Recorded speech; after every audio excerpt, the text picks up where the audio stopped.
What's up, nerds? Welcome to another episode of Arcade Economy, where we put arcade games on trial to see if they're fairly priced, or if they mugged us worse than a back alley brawler. Today we're diving fist first into the Punisher arcade game, and as always, we'll be figuring out just how much it would have cost an average arcade goer to beat this game when it hit the streets in 1993.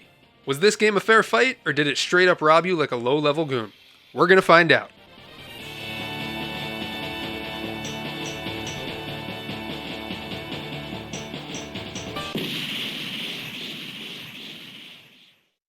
The Punisher has had his fair share of video game outings over the years. Some great, some so bad even Frank Castle wouldn't bother seeking revenge on them.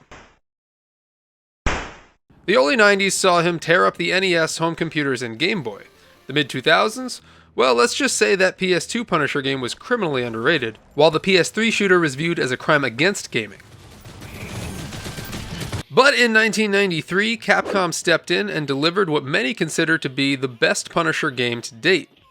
This was also Capcom's first Marvel licensed game, setting the stage for the legendary Marvel vs. Capcom series, and plenty more superhero beatdowns to come. By the early 90s, beat-em-ups were stomping all over arcades, and Capcom was the king of the genre thanks to heavy hitters like Final Fight. They wanted an American IP that packed a punch, and who better to do that than the ultimate one-man army, Frank Castle. Originally, Daredevil was supposed to be Player 2, but Capcom couldn't secure the rights in time, and instead we got Nick Fury, which I'll touch upon more later in the video. One of the game's biggest flexes was its ability to throw over 10 enemies on screen at once without any slowdown, a huge technical feat back then. Capcom also went full comic book mode with the visuals and comic style onomatopoeia appearing on screen. This really made the comic inspiration pop. This game was the last of 4 Marvel beat-em-ups to hit arcades. Before it, we had Sega's Spider-Man that released in 1991, Data East's Captain America and the Avengers, which also released in 91, and Konami's X-Men, which released in 1992.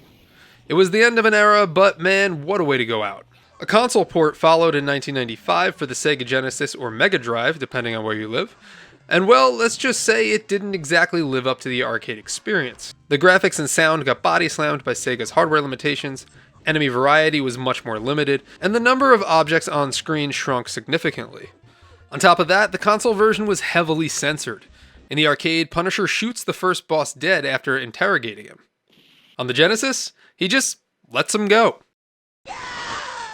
Nick Fury must have switched to nicotine gum for the console port because his cigar is nowhere to be seen. The arcade's scantily clad femme fatales, fully covered.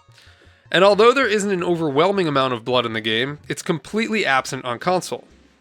Like Capcom's other brawlers, the Punisher follows the classic side-scrolling beat-em-up formula. You'll be cracking skulls, smashing cyborgs, and dealing with enough henchmen to make you wonder if Kingpin runs a temp agency. Unlike other Marvel beat-em-ups that had a full roster, this game only lets you pick between Punisher and Nick Fury. As mentioned earlier, Daredevil was supposed to be in the game, but Capcom couldn't lock down the rights. So, instead of a unique moveset, we got Nick Fury as a reskinned Punisher. Same moves, same abilities, just with an eye patch and fewer moral dilemmas. Even though the controls only use 2 buttons, jump and attack, there's way more depth here than you'd expect. You can string together combos, grab enemies for throws, dodge roll to avoid attacks, and even pull off special moves by pressing, attack, and jump at the same time. Do it while holding an enemy, you'll swing them around like a human wrecking ball. But what really cranks this game up to 11 is the arsenal. You can pick up melee weapons, throwing weapons, and firearms to go full Punisher mode. Break objects in the environment, grab dropped weapons from enemies, it's all fair game. And my favorite part is when bad guys show up packing heat. The game switches into an automatic gunplay mode, turning the screen into a bullet-riddled free-for-all. It's insanely satisfying to shoot everyone down on screen. Grenades? Oh yeah, they're here too. Pressing jump and attack in the air lets you chuck them, and trust me, you'll want to. When you're drowning in enemies, nothing clears the room quite like an explosive exit. Enemies sometimes drop treasure, which can be picked up for bonus points, or food, which can be grabbed for health recovery. And when you run out of lives, you'll get a very dramatic continue screen where your allies rush in to perform CPR. When beat-em-up arcades are brought up, it's usually slept on in favor of games like Final Fight or X-Men. But for those who do know about this game, it's considered top tier. The lack of unique characters is a bummer, sure, but the sheer number of weapons and moves makes up for it. The game's story follows Punisher's classic comic origin. Frank Castle, enjoying a day with his family in Central Park, accidentally witnesses a mob hit and gets gunned down for it.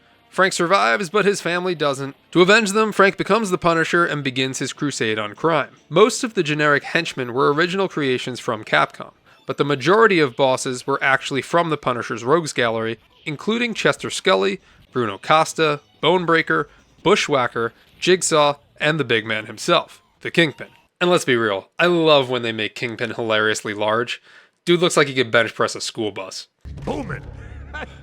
From busting up illegal casinos to dismantling drug smuggling rings, the game nails the Punisher's gritty, violent world. Frank Castle doesn't believe in mercy, and neither does this game, unless of course you're playing on the censored Genesis version. Now for the big question, how much would it have cost to beat this game in arcades back in '93? I did emulate this game since I didn't have a working Punisher arcade game, and I created a coin counter that would go up 25 cents every time I hit the insert coin button. I left the settings on default, which means I received 2 lives per credit on medium difficulty. The results shocked me. I managed to get all the way to the 3rd stage boss on just a single quarter. That's nearly halfway through the game. Now, after that, I did notice the game's difficulty ramp up a little bit. Enemies got tougher, levels got longer, and by the time I reached the Kingpin, I was all the way up to $1.75. It took 2 more continues to beat him, bringing my grand total to just $2.25. Adjusted for inflation, that's about $4.91 in today's money. Now it's time to answer the question, was this game developed to eat your quarters like a greedy crime syndicate? No, not at all. Now I know I'm just getting started in this series, but this had to have been one of the best deals in the arcade. Compare that to today's arcades, which are just child casinos at this point. You could spend $5 on a single credit. With the Punisher, you're getting an awesome game that lets you go far on pocket change, especially if you're playing with a buddy. And that's why, on my predatory games scale, I'm giving this a 1 out of 5, the best possible score that you can get. Weapon variety and the random changes to the shootout mode just really kept me engaged and kept things exciting. Getting that far on a single credit is practically unheard of in the world of beat-em-ups, so I'm excited to see as this series progresses if anything can actually dethrone this game. Got a game you'd like to see in a future episode of Arcade Economy? Drop it in the comments below. Some of the future games I have in the pipeline are Aliens, Jurassic Park, and Superman the Arcade, but I'm looking to do a community suggestion for the next video. And if you're recommending, just make sure it's a game that has an actual ending and not just an endless quarter muncher. As always, thanks for watching. If you had fun, do all the things, like, favorite, subscribe, and hopefully I'll see you next time.